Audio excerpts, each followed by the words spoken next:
कुछ अरसा कबल एक बैनुल अक़वामी शोहरत याफ्ता माहिर नफ्सियात ने पाकिस्तानी सियासतदानों के हवाले से दिलचस्प तबसरा किया था कि ये लोग ज्यादातर लफ्ज मैं का इस्तेमाल करते हैं। इन्हें तारीफें बहुत अच्छी लगती हैं, तनकीद वो सिर्फ अपने मुखालिफिन के लिए ही सुनना चाहते हैं।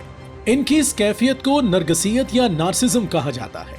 अगर वतन अजीज के पॉलिटिकल पार्टीज में जरा नजर डालें तो हमें कई पॉलिटिशियंस नरगसियत का शिकार नजर आते हैं। अवाम हो या मुल्क, कोई मरे या जिए, मुझे किसी से क्या। इन्हें तो बस एक लफ्ज से मतलब है मैं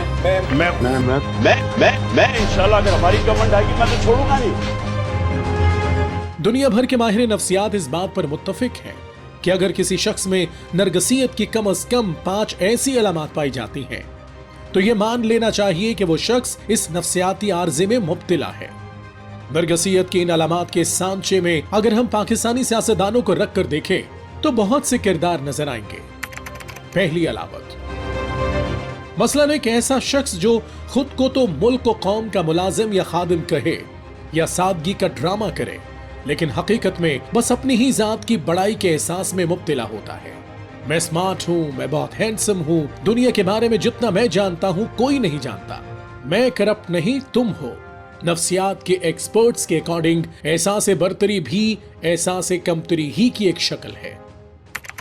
दूसरी अलामत, नरगसियत का शिकार अफराद सियासतदान कारकर्दगी और मेहनत के बजाय वजारत उज़्मा को अपना पैदाइशी हक समझते हैं और ये ओहदा हक हासिल करने के लिए गलत या सही का नहीं सोचते, न ही कोई फैसला लेने से पहले किसी से मुशावरत करते हैं, बल्कि ऐसा करना भी तौहीन समझते हैं। अपनी अना और जिद के चक्कर में नेशनल इंटरेस्ट की जगह पर्सनल इंटरेस्ट को मुकद्दम जानते हैं। तीसरी अलामत, नरगसियत की इस अलामत में मुब्तला सियासतदान जब कोई ओहदा या इख्तियार हासिल कर लेते हैं तो कामयाबी और ताकत से मुतल्लिक गैर हकीकत पसंदाना रवैये का शिकार हो जाते हैं।